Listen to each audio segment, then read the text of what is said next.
मालूम होता है बचेगी नहीं। सारा दिन दौड़ते ही गया।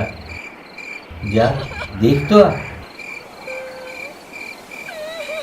अरे मरना ही है तो जल्दी मर क्यों नहीं जाती? तू तो बड़ा बेदर्द है बे। साल भर जिसके साथ सुख चैन से काटा, आज उसी के साथ इतनी बेवफाई। मुझसे तो उसका तड़पना छटपटाना देखा नहीं जाता।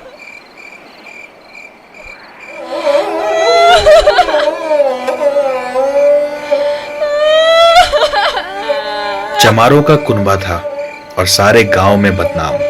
फटे चीथड़ों से अपनी नग्नता को ढांके हुए जिए जा रहे थे।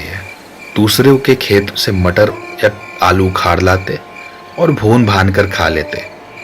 इस वक्त भी दोनों अलाव के सामने बैठकर आलू भून रहे थे, जो कि किसी के खेत से खोद लाए थे। घीसू की स्त्री का तो बहुत दिन हुए देहांत हो गया था। माधव का ब्याह पिछले साल हुआ था। जब से यह औरत आई थी, उसने इस खानदान में व्यवस्था की नींव डाली थी और इन दो बेगैरतों का दोजख भी भरती रहती थी। घीसू ने आलू निकालकर छीलते हुए कहा, जाकर देख तो क्या दशा है उसकी। चुड़ैल का फसाद होगा और क्या। यहां तो ओझा भी 1 रुपया मांगता है। माधव को भय था कि वह कोठरी में गया तो घीसू आलूओं का बड़ा भाग साफ कर देगा। दोनों आलू निकाल निकाल कर जलते जलते खाने लगे। कल से कुछ नहीं खाया था। इतना सब्र न था कि ठंडा हो जाने दे। कई बार दोनों की जबानें जल गईं। छिल जाने पर आलू का बाहरी हिस्सा जबान, हलक और तालू को जला देता था और उस अंगारे को मुंह में रखने से ज्यादा खैरियत इसी में थी कि वह अंदर पहुंच जाए। आलू खाकर दोनों ने पानी पिया और वहीं अलाव के सामने अपनी धोतियां ओढ़कर पांव पेट में डाले सो रहे, जैसे 2 बड़े बड़े अजगर गेंडुलियां मारे पड़े हों। और बुधिया अभी तक कराह रही थी।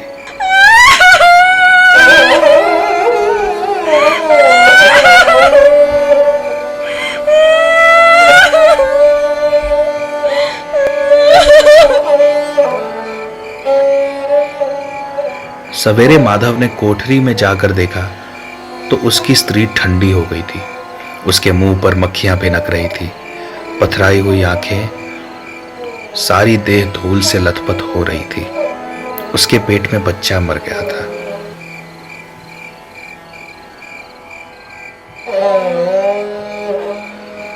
माधव भागा हुआ घीसू के पास आया। फिर दोनों जोर से हाय हाय करके छाती पीटने लगे और रोने लगे। पड़ोस वालों ने यह रोना धोना सुना तो दौड़े हुए आए और अपनी पुरानी मर्यादा के अनुसार इन अभागों को समझाने लगे। मगर ज्यादा रोने पीटने का अवसर न था। कफन की और लकड़ी की फिक्र करनी थी। घर में तो पैसा इस तरह गायब था जैसे चील के घोंसले में मांस।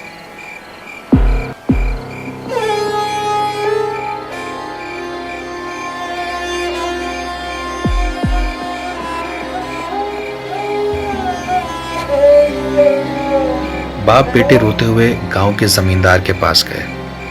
वो इन दोनों की सूरत से नफरत करते थे।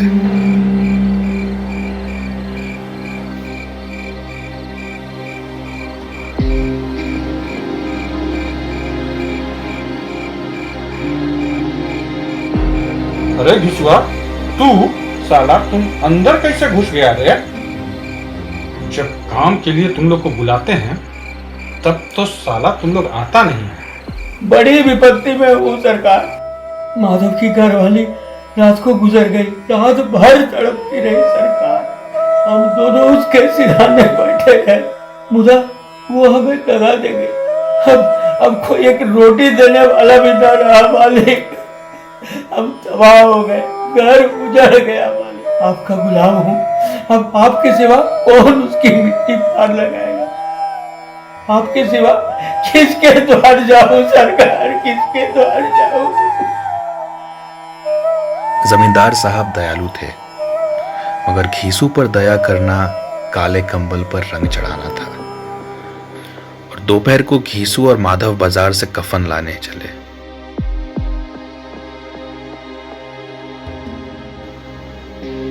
गांव की नर्म दिल स्त्रियां आ आकर लाश देखती थीं और उसकी बेकसी पर 2 बूंद आंसू गिराकर चली जाती थी। बाजार में पहुंचकर घीसू बोला, कैसा बुरा रिवाज है, जिसको जीते जी तन ढकने के लिए चिथड़ा तक न नसीब हुआ हो, उसे मरने पर नया कफन चाहिए। दोनों एक दूसरे के मन की बात ताड़ रहे थे। बाजार में इधर उधर घूमते रहे, कभी इस बजाज की दुकान पर गए तो कभी उसकी दुकान पर। तब दोनों न जाने किस दैवीय प्रेरणा से एक मधुशाला के सामने जा पहुंचे और जैसे किसी पूर्व निश्चित व्यवस्था से अंदर चले गए।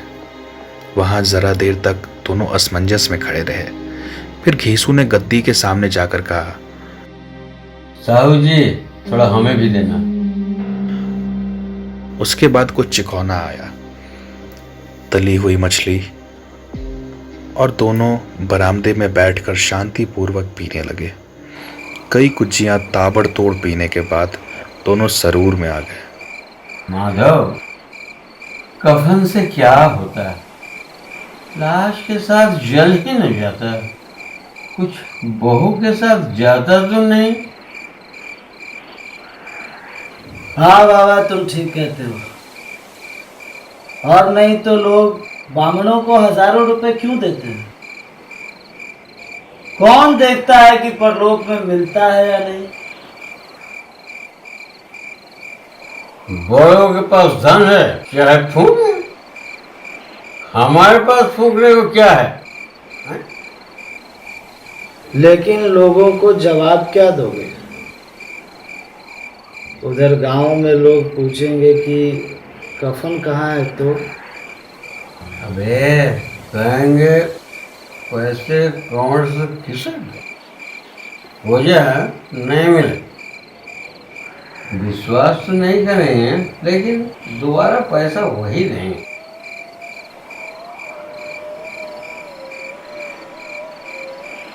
इतनी अच्छी थी ना बेचारी, मरी तो खूब खिला पिला कर।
माधव तो रो मत बेटे, रो मत माधव, माधव तो रो मत बेटा, रो मत माधव, माधव तू रो मत, तू खुश हो कि इस दुनिया के जंजाल से वो मुक्त हो गई।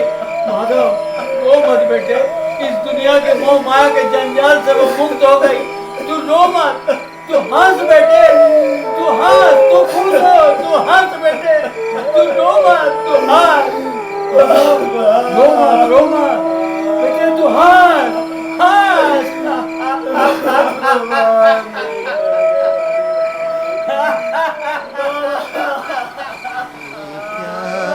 नैन चमकावे कबीरा तेरे हाथ न आवे। ठगनी क्या नैन चमकावे कबीरा तेरे हाथ न आवे।